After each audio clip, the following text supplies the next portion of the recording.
पुण्यश्लोक अहिल्यादेवी होळकर यांच्या त्रिशताब्दीच्या निमित्ताने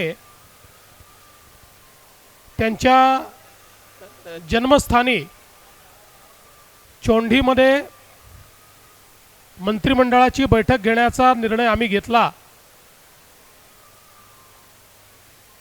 सन्माननीय राम शिंदे साहेबांनी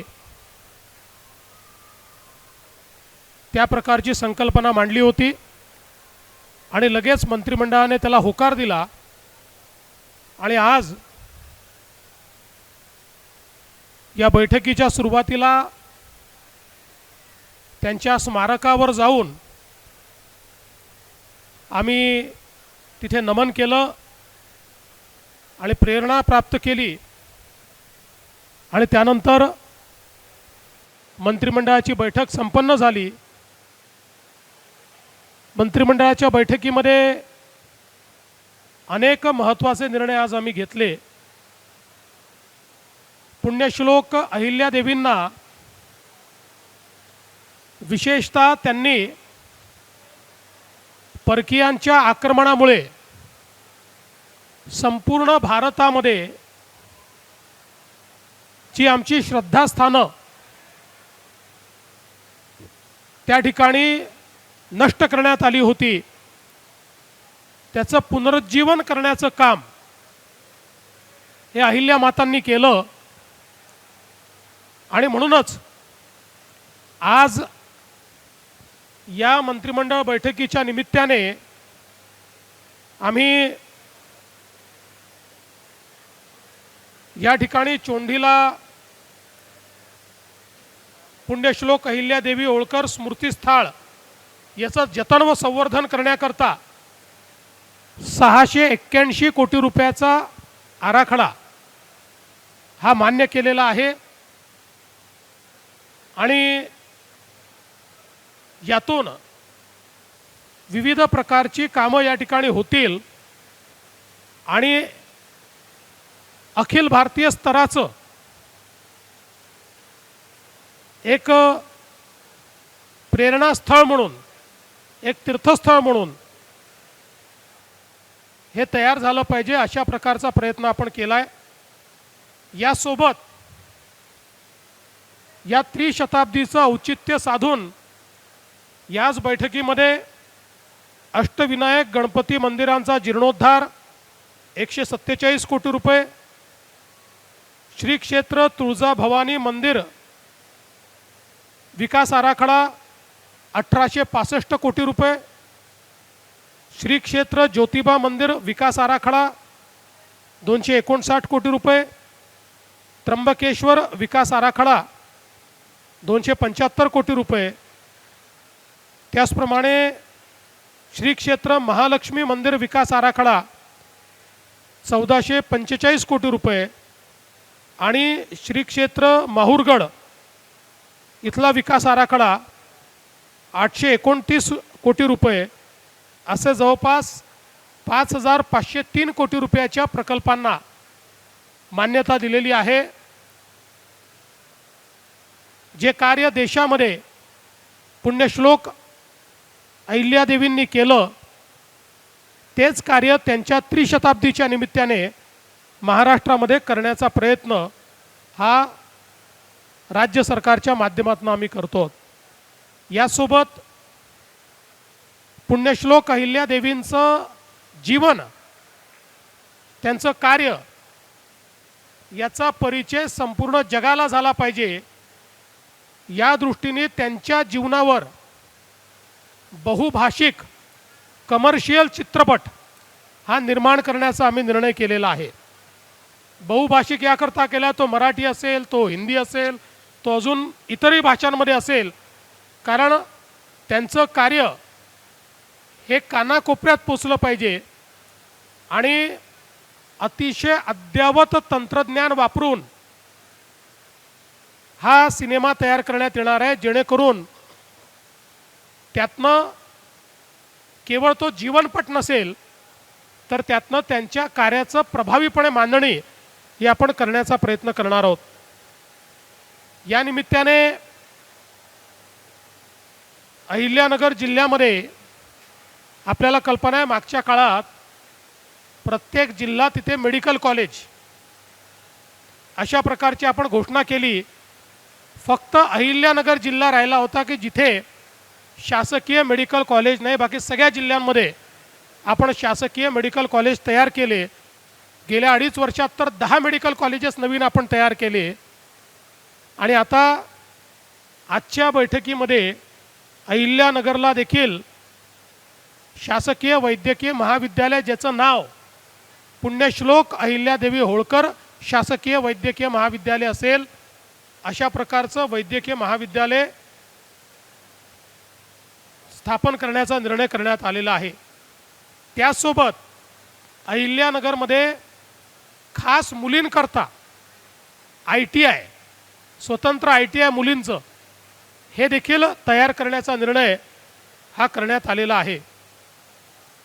आज एक नवीन महिला सक्षमीकरणाकरता आदिशक्ती अभियान राबवण्याचं आपण ठरवलेलं आहे. आणि राज्यातील महिलांच्या आर्थिक, सामाजिक, शैक्षणिक आणि आरोग्यविषयक समस्यांबाबत समाजामध्ये संवेदनशीलता निर्माण करणे आणि या अभियानाच्या माध्यमातून मोठ्या प्रमाणात जागृती करणे हा आपला प्रयत्न असेल. आणि यासोबतच या क्षेत्रात काम करणाऱ्या महिला आणि महिला केंद्रित NGO यांना आदिशक्ती पुरस्कार हा प्रदान करण्याचा निर्णय आपण घेतलेला आहे. यासोबत मागच्या काळामध्ये आपण निर्णय केला होता की धनगर समाजातील विद्यार्थ्यांना इंग्रजी माध्यमाच्या नामांकित शाळांमध्ये प्रवेश द्यायचा. आता या योजनेच्या अंतर्गत या योजनेला आता आपण यशवंत विद्यार्थी योजना असं नाव दिलेलं आहे. आणि 10,000 विद्यार्थी आता आपण नामांकित शाळांमध्ये शिकवणार आहोत. आपण आत्तापर्यंत 4-4.5 हजार विद्यार्थी दरवर्षी शिकवायचो. 10,000 विद्यार्थी शिकवण्याचा आपण निर्णय केलेला आहे. धनगर समाजातील मॅट्रिकोत्तर शिक्षण घेणारे गुणवत्ताधारक जे विद्यार्थी आहेत यांच्याकरता आपण निर्णय केला आहे की प्रत्येक विभाग स्तरावर पुण्यश्लोक अहिल्यादेवी होळकर वसतिगृह योजना ही आपण सुरू करतो आहोत. मागच्या काळात आपण एक वसतिगृह योजना सुरू केली होती, त्यात नाशिकला काम देखील सुरू केलं, पण मध्यंतरी ती योजना थोडी मागे पडली होती. पण आता ही नव्याने आम्ही पुन्हा रिलॉन्च करतो आहे पुण्यश्लोक अहिल्यादेवींच्या नावाने. आणि आता तात्काळ आपण पुणे आणि नागपूर या 2 ठिकाणच्या हॉस्टेलचं काम करतो आहे. आणि इतर ठिकाणच्या जागाही लवकरच फायनल करून सर्व विभाग स्तरावर एक हॉस्टेल मुलींचं आणि एक हॉस्टेल मुलांचं धनगर समाजाकरता या ठिकाणी तयार करण्याचा आपला मानस आहे. एक अजून चांगला निर्णय मंत्रिमंडळाने घेतला आहे.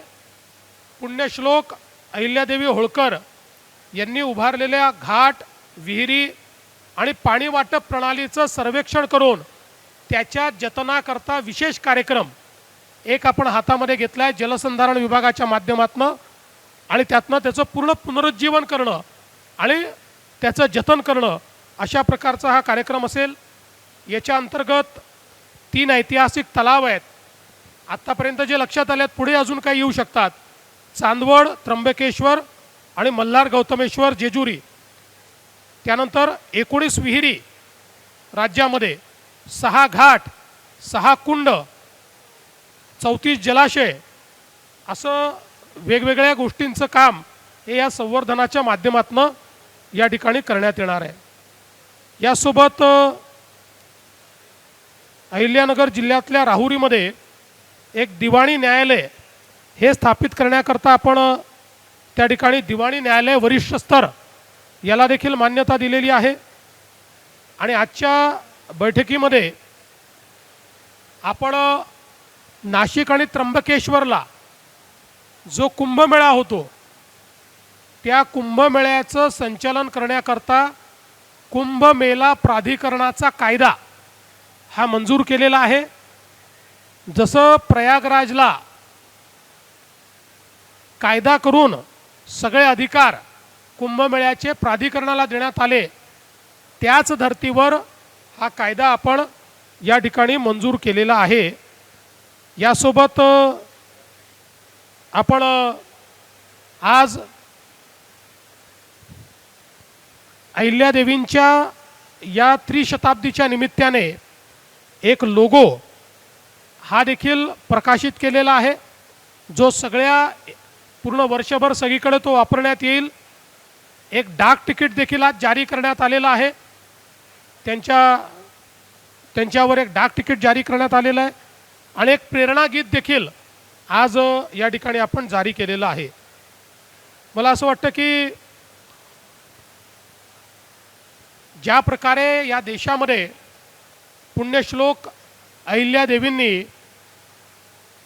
एक प्रकारे सांस्कृतिक पुनरुत्थानाचं काम केलं आणि ज्या समाजाला आपल्या संस्कृतीचा, आपल्या धर्माचा नाव घ्यायची चोरी झाली होती किंवा एक प्रकारे भीती होती, त्या विचारांना, त्या धर्माला, त्या संस्कृतीला पुनर्स्थापित करण्याचं काम या अहिल्यादेवींनी केलं। आणि म्हणूनच आम्ही हा निर्णय केला की त्यांच्या त्रिशताब्दीच्या निमित्ताने चोंडीमध्ये त्यांच्या जन्मगावी ही बैठक झाली पाहिजे आणि अनेक महत्त्वाचे निर्णय जे मी आपल्याला सांगितले आपण घेतले आहेत। केवळ एका बैठकीत निर्णय करून आम्ही थांबणार नाही आहोत, वर्षभर अजून अनेक उपक्रम। मगाशी शिंदे साहेबांनी कॅबिनेटमध्ये मंत्रिमंडळ बैठकीत त्या ठिकाणी विषय मांडला की आपल्या करिक्युलममध्ये आपण जे मुलांना शिकवतो त्याच्यामध्ये अहिल्यादेवींचा धडा तर आहे, पण तो अधिक प्रभावीपणे त्यांनी केलेल्या कामाच्या पद्धतीनं कसं आपल्याला शिकवता येईल अशा प्रकारचे बदल त्यात केले पाहिजेत। अनेक सूचना या ठिकाणी आलेल्या आहेत, त्यानुसार आज आम्ही ही बैठक पार पाडलेली आहे। या निमित्ताने मी शिंदे साहेबांना विनंती करतो की शिंदे साहेबांनी आपल्याला संबोधित करावं।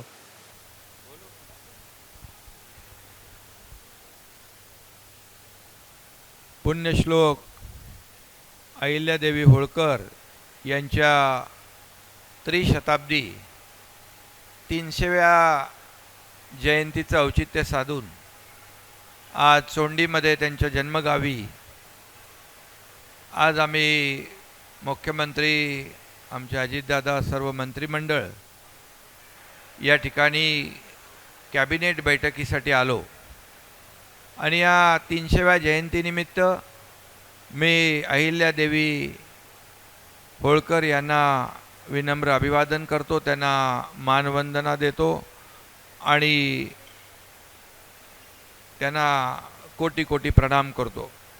खरं म्हणजे ही संकल्पना आमचे विधान परिषदेचे सभापती रामभाऊ शिंदे यांनी मांडली आणि अतिशय एक अहिल्यादेवी होळकर, पुण्यश्लोक अहिल्यादेवी होळकर यांचा इतिहास, त्यांचं कार्य याला उजाळा देण्यासाठी, त्याचं स्मरण करण्यासाठी आणि त्यांना मानवंदना देण्यासाठी या ठिकाणी कॅबिनेट घ्यावी अशी संकल्पना मांडली, मागणी केली आणि आदरणीय आपले मुख्यमंत्री देवेंद्रजींनी त्याला तात्काळ मान्यता दिली।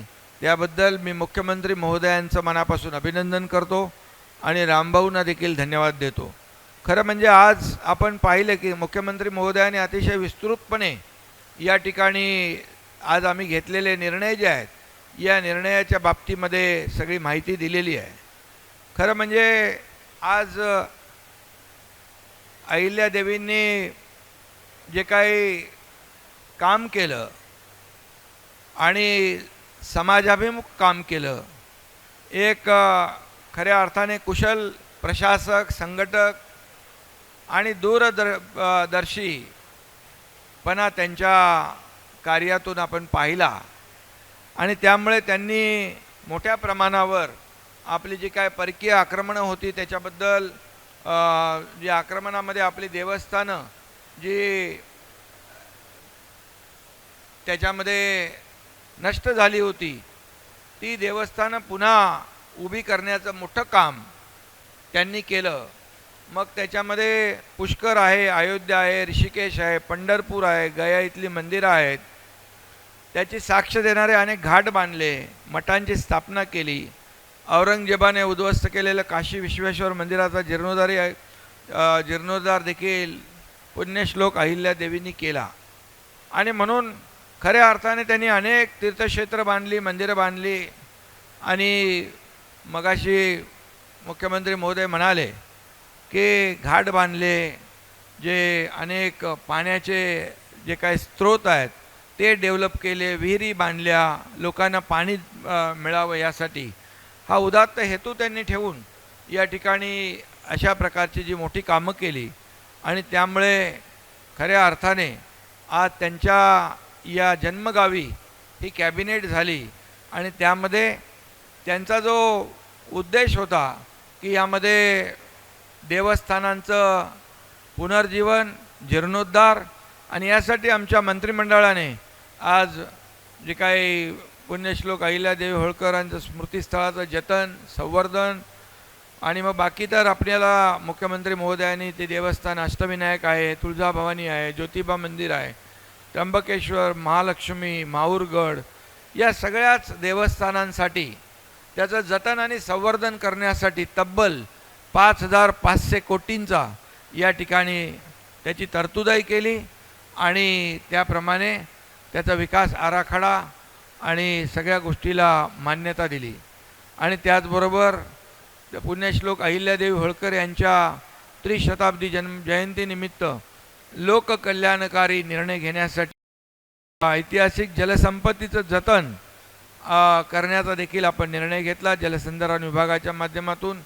त्याचबरोबर भटक्या जमाती क वर्गातील धनगर समाजातील मॅट्रिकोत्तर शिक्षण घेणाऱ्या गुणवत्ताधारक विद्यार्थ्यांसाठी महसूल विभागाच्या मुख्यालयाच्या ठिकाणी वसतिगृह बांधणं याचाही निर्णय आपण घेतला. आणि या हा अगोदर निर्णय झाला, पण याला आपण नाव दिलं योजनेला पुण्यश्लोक अहिल्यादेवी होळकर वसतिगृह. आणि त्यामुळे त्याचबरोबर मगाशी मुख्यमंत्री म्हणाले इंग्रजी माध्यमाच्या शाळा ज्या आहेत या धनगर समाजाच्या मुलांना चांगलं शिक्षण घेता यावं, नामांकित शाळांमध्ये त्यांना प्रवेश घेता यावा, त्यांचा शैक्षणिक दर्जा उंचावला जावा, यासाठी त्या जी काही योजना आहे त्या योजनेचं नाव देखील राजे यशवंतराव होळकर असं या ठिकाणी देण्याचा निर्णय इंग्रजी माध्यम निवासी शिक्षण योजना असं दिलं. आणि याचा परिपाक म्हणजे आता झालेल्या केंद्रीय लोकसेवा आयोगाच्या परीक्षेत कोल्हापूर जिल्ह्यातल्या कागल येथे एक मेंढपाळाचा मुलगा आपला बिरुदेव ढोणे हा रँक 551 क्रमांकाने उत्तीर्ण झाला. हा देखील रामभाऊ आपल्याला सगळ्यांना अभिमान आहे. आणि म्हणून यासाठी आपण जे काही त्यांचं कार्य पुण्यश्लोक अहिल्यादेवींचं आहे त्याचं स्मरण करणं, ते पुढच्या पिढीपर्यंत पोचवणं, हा इतिहास आपण तरुण पिढीला ऊर्जा आणि प्रेरणा देणारा ठरावा, यासाठी आजची कॅबिनेट खूप महत्त्वाची होती. मेडिकल कॉलेजचा देखील आपण निर्णय या ठिकाणी घेतला. अहिल्यादेवींवर बहुभाषिक चित्रपटाच्या बाबतीमध्ये सांगितलं की बहुभाषिक चित्रपटाच्या माध्यमातून संपूर्ण देशभरात त्यांचं काम होतं. आणि म्हणून सगळ्यांनाच त्यांचा इतिहास कळावा, त्यांच्या कार्याची महती कळावी, आणि तरुण पिढी, नवीन पिढी, मुलांना, विद्यार्थ्यांना, सगळ्यांनाच एक त्यांचे जे काही कार्य आहे त्याचं स्मरण आणि जतन करता यावं, यासाठी हा निर्णय देखील घेतला. त्यामध्ये मी देखील सूचना केली, आपला शालेय विद्यापीठ अभ्यास आहे त्यामध्ये देखील यांचा पुण्यश्लोक अहिल्यादेवींचा धडा आहे, पण तो एकदम विस्तृतपणे पूर्ण त्यांनी काय काय केलं आहे हे शेवटच्या घटकापर्यंत जाणं आवश्यक आहे. आणि शालेय शिक्षण विभागाने देखील शालेय अभ्यासक्रमामध्ये विस्तृतपणे त्यांचा इतिहास या ठिकाणी घ्यावा अभ्यासक्रमामध्ये, आणि संपूर्ण जगाला त्यांचा इतिहास कळावा. आणि म्हणून आजचं जे अनेक निर्णय आपण घेतला, औद्योगिक प्रशिक्षण संस्था इथं सुरू होती आहे. आणि अहिल्यादेवी होळकर मला आठवतं आहे, मला वाटतं आपण 1 मे 2023ला इकडे आलो, 31 मे 2023ला आम्ही इथे आलो होतो, तेव्हा मी मुख्यमंत्री होतो. देवेंद्रजी व्यासपीठावर होते आणि मग इथल्या सर्वांची मागणी होती की या अहमदनगरचं नाव बदलून अहिल्यादेवी नगर करावं आणि तिथंच आपण ते जाहीर केलं. आणि मला समाधान आहे आपण अवघ्या किती 16 महिन्यामध्ये मग केंद्राने देखील देवेंद्रजींनी देखील तिकडे पाठपुरावा केला आणि केंद्राने देखील अवघ्या 7 महिन्यात त्याला मान्यता दिली आणि आज आपण पुण्यश्लोक अहिल्यादेवी नगर असं अधिकृतपणे या ठिकाणी तो निर्णय घेतला. जसा धर्मवीर संभाजीनगर आणि धाराशिव आपण निर्णय घेतला, हे देखील एक ऐतिहासिक निर्णय आहेत. आणि म्हणून या माध्यमातून समाजाची जी भावना आहे ही भावना आपली जी काय समाजाभिमुख आपण काम करतो, सर्वसामान्यांचं सरकार म्हणतो आणि म्हणून आपलं जे काय महापुरुष आहेत, आपला जो इतिहास आहे त्याचं जतन करणं, संवर्धन करणं हे आपलं कर्तव्य आहे. आणि मग अनेक मागण्या या ठिकाणी आल्या. त्यामध्ये मी मगाशी मुख्यमंत्री महोदयांना देखील सांगितलं की जसं ग्रामीण भागात पुण्यश्लोक अहिल्यादेवी होळकर यांच्या नावाचं सांस्कृतिक केंद्र आहे, तसं नगरविकास विभागाच्या माध्यमातून देखील शहरामध्ये महापालिका नगरपालिकांमध्ये त्यांच्या नावाचं पुण्यश्लोक अहिल्यादेवी होळकर सांस्कृतिक केंद्र, म्हणजे त्या ठिकाणी त्या मुलांमध्ये अभ्यासिका असेल किंवा त्यांचा इतिहास असेल, त्या सगळ्या ज्या काही जतन करण्याच्या गोष्टी आहेत त्या देखील आपल्याला तिथं करता येतील. आणि म्हणून आजची कॅबिनेट जी आहे, मंत्रिमंडळ बैठक, अतिशय रामभाऊ तुम्ही या ठिकाणी विनंती केली आणि मुख्यमंत्री महोदयांनी त्याला मान्यता दिल्यामुळे खऱ्या अर्थाने त्रिशताब्दी वर्षाचे औचित्य साधून 300व्या जयंती उत्सवामध्ये अनेक कामं विकासाची, म्हणजे थेट ते जनतेला त्याचा फायदा होणार आहे. पण अहिल्यादेवींचं स्मरण, जतन, त्यांची प्रेरणा, त्यांची ऊर्जा आपल्याला प्रत्येकाला मिळत राहील. यामुळे सर्व पत्रकारांना देखील आज मी या जयंतीनिमित्त शुभेच्छा देतो. आपल्या सगळ्या पत्रकार मित्रांचं स्वागत. पुण्यश्लोक अहिल्यादेवी होळकरांच्या ह्या 300व्या महोत्सवाच्या निमित्तानं, जयंतीच्या निमित्तानं जो काही कार्यक्रम राज्य सरकारने हातामध्ये घेतला आहे तो राज्याच्या मुख्यमंत्र्यांनी, उपमुख्यमंत्र्यांनी दोघांनी सांगितलेला आहे. अख्खं मंत्रिमंडळ त्या मताशीच आहे, तीच आमची भूमिका आहे. धन्यवाद. एक अजून महत्त्वाची गोष्ट आहे की आपल्याला माहिती आहे की राज्यामध्ये आपण 100 दिवसाचा कार्यक्रम राबवला होता. मला सांगताना आनंद वाटतो की याच्यामध्ये 2 गोष्टी होत्या. एक कार्यालयीन सुधारणा होत्या आणि दुसरं धोरणात्मक बाबींचा कार्यक्रम होता. कार्यालयीन सुधारणांमध्ये राज्यातल्या 12,500 कार्यालयांनी त्या ठिकाणी सहभाग देऊन अतिशय चांगल्या पद्धतीनं कार्यालयीन सुधारणा केल्या. त्या सर्व कार्यालयांचं मी अभिनंदन करतो. आणि विभागांनी जवळपास 48 विभागांनी मिळून एकूण 902 सुधारणा म्हणजे पॉलिसी लेवल डिसिजन्स करण्याचा निर्णय केला होता. त्यापैकी 706 पूर्ण झाले. 78% जे काही ठरवलेलं टार्गेट होतं ते विभाग पूर्ण करू शकले. मला असं वाटतं हे देखील अतिशय चांगलं काम विभागांनी केलं. त्यामुळे सर्व अधिकाऱ्यांचं मी अभिनंदन करतो. आणि आजपासनं 6 मेपासनं ते 2 ऑक्टोबरपर्यंत 150 दिवसाचा एक कार्यक्रम आम्ही घोषित करतो आहोत.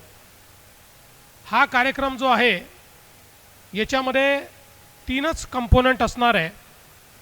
पहिला कंपोनंट प्रत्येक विभागाला विकसित महाराष्ट्र 2047 या संदर्भात आपल्या विभागाचा रोडमॅप तयार करायचा आहे, ज्यामध्ये पहिला टप्पा 2029, दुसरा टप्पा 2035 आणि तिसरा टप्पा 2047 अशा प्रकारचा एक रोडमॅप हा प्रत्येक विभागाला तयार करायचा आहे. दुसरं, प्रत्येक विभागाला गव्हर्नन्सचे रिफॉर्म करायचे आहेत. 100% गव्हर्नन्स हा ऑनलाईन आणायचा आहे आपल्याला. कोणालाही कार्यालयात येण्याची आवश्यकताच भासू नये.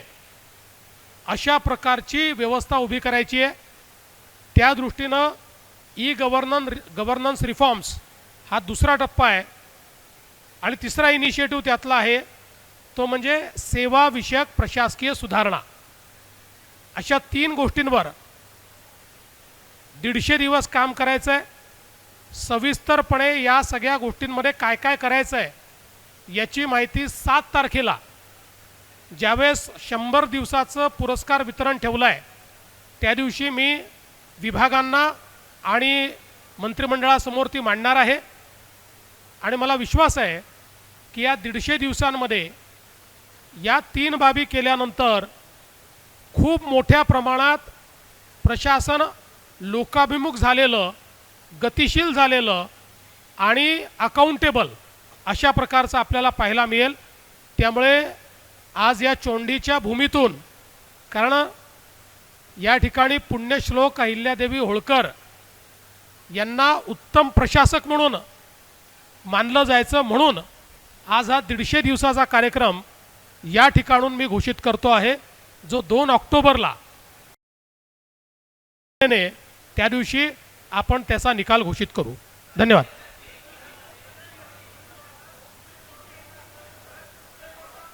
एक एक करून विचार, काहीच ऐकू येत नाही.